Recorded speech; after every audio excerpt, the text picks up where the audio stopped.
is Margot. I can't tell you my last name or where I live. Believe me, I wish I could. I would like nothing more than be able to tell you my name is Margot Jones, or Williams, or Vasquez, or Brown, or Anderson, or McCain. Margot McCain. Has kind of a nice sound, doesn't it?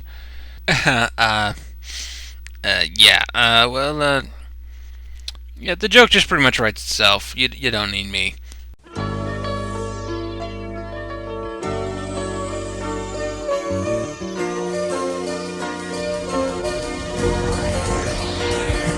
When I opened the book, I didn't know what I was gonna find. I saw the flashing light just coming down. Oh, what a beautiful sight. Then I was flying. Oh, Superbook. Well, I was afraid to look. Superbook. Oh, Superbook.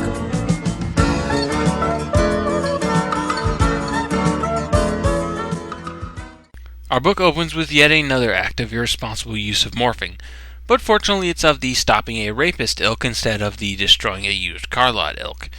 Marco is walking home from shopping when he stumbles on three punks mugging an old guy. Wait, public muggings during the day with nobody stopping them? The Animorphs live in Chicago! While this technically isn't Marco's fight, pretty much nobody can walk away from this situation, so he morphs Gorilla and Mighty Joe Youngs their asses. The old man responds by taking one of the punks' guns and unloading it at Marco. Yep, definitely Chicago. Marco escapes and recounts this little adventure the next day, and Jake has the gall to compare it to the used car lot incident. However, that issue is pushed aside, and the Animorphs go into the meadow behind Cassie's barn to meet with Axe. He's decided that the best way he can help is if he got back to the Andalite forces, and to do that, he'd need to steal a Yeerk ship. So the plan is to build a device that will send out a distress signal, and when a bug fighter flies down to investigate, they'll bonk the pilot on the head and send Axe into space. It's kind of like District 9 meets Grand Theft Auto. I stopped walking. The others stopped too. Excuse me, but isn't the Andalite homeworld kind of far away? Axe says it's about 82 light years, Jay confirmed. Light travels about 186,000 miles per second, I pointed out. Times 30 seconds per minute, times 30 minutes per hour, times 30 hours per day, times 365 days per year. That's 1 light year, times 82 years. Rachel laughed. So you have been staying awake in science class, Marco. We didn't get much of a look at Axe in the last book, so this one is really our formal introduction to him. When we remember that Axe is the Andalite equivalent of a 13-year-old, we get the impression that much like a kid raised a certain religion or political bias from birth, Axe buys the Andalite dogma hook, line, and sinker. I have the honor, I have the danger, Axe said. Is this not true? I gave Rachel a sidelong look. I think we've found your future husband. It may be honorable to try and get a Yeerk ship, Axe, Jake said, but honor isn't our most important goal. The Andalite looked surprised. I think his main eyes widened, and his stalk eyes stretched up to their maximum height. It looked like surprise to me. What else do you fight for, if not honor? So the Animorphs go with the plan. Luckily, most of the parts can be found at your local Radio Shack. Survey question: when was the last time anybody had any reason to go into a Radio Shack? Axe starts morphing at 10:12 and is done by 10:15. The bus will be at the stop at 10:25, I said. It will arrive at the mall at 11. By that point, Axe will have been in morph for 45 minutes. That leaves an hour and 15 minutes on the 2-hour morph time. Is it enough time? Cassie wondered. She was biting her lip nervously. I shrugged. 30 minutes to reach Radio Shack, find what Axe needs to make its transmitter, buy it, and get back to catch the 11:30 bus home. That gets back here at 5 after 12. 10 minutes to spare. In case you haven't figured it out by now, Marco's kind of smart. So Axe morphs human, and he, Jake, and Marco head to the mall. Axe isn't used to this morph at all. 2 less legs, 2 less eyes, 4 less fingers, and a mouth. He spends a lot of time wandering around and tripping about, a lot of word slurring, etc. Jake and Marco lose track of him. There. Where? Over at Starbucks. The coffee place. Yes, next to the McDonald's, the burger place. Axe ends up buying himself a coffee and experiences taste for the first time, and being a sense he's never had before, it starts to drive him crazy. After they get all the parts from Radio Shack, Axe wanders into the food court and starts grabbing random bits of food and stuffing them into his mouth like a madman. I hope you find that funny, because we'll be seeing this same scene again, and again, and again, and again, and again, and again, and again. Some rent-a-cops start chasing him, and in a panic, Axe morphs back to Andalite. He gets spotted by controllers, and our three heroes dash through the parking lot into a neighboring grocery store. They find a lobster tank in the back, and morph lobsters to evade capture.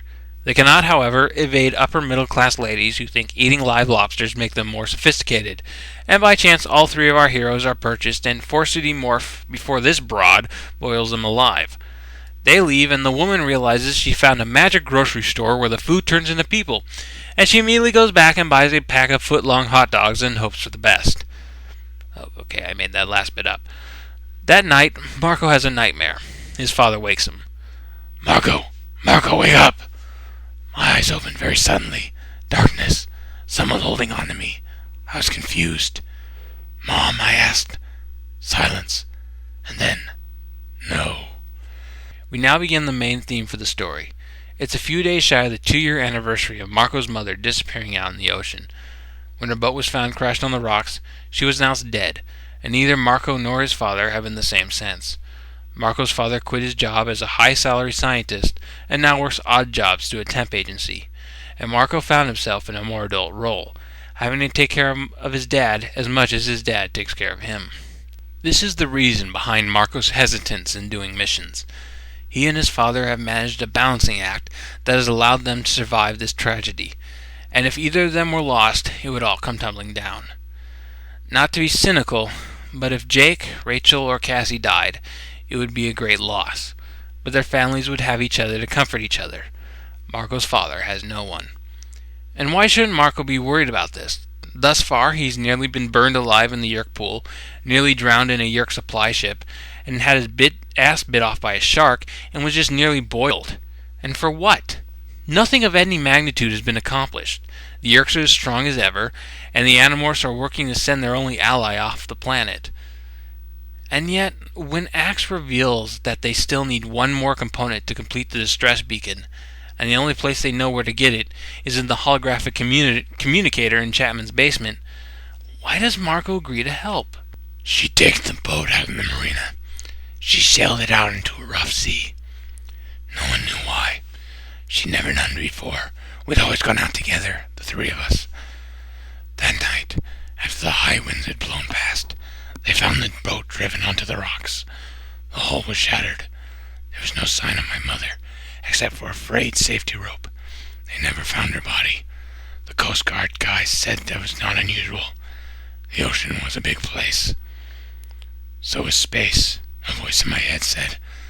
Somewhere very, very far away, a mother and father wondered what had become of their children. For a long time, I made up stories about how my mom had survived. Maybe on a desert island or something. But I'm a realistic person, I guess. After a while, I accepted it. After a while, Axe's parents would accept that he and his brother, Prince Alfangor, would not be returning. That they had been lost forever in space. Lost fighting to protect Earth. To help the human race. To help me. I spotted Cassie up ahead, walking up with their friends. She smiled vaguely when she saw me. We were supposed to kind of ignore each other in school, so no one ever figured out that Jake and me and Cassie and Rachel were hanging out a lot. As I brushed past her, I muttered, "Tell Jake I'll do it." Sometimes I really hate having a conscience. Seeing how morphing Fluffer McKitty again is out, the Animorphs decide the next best plan is to morph ants and sneak in through the foundation of Chapman's house. Luckily, the component they need is equally as small.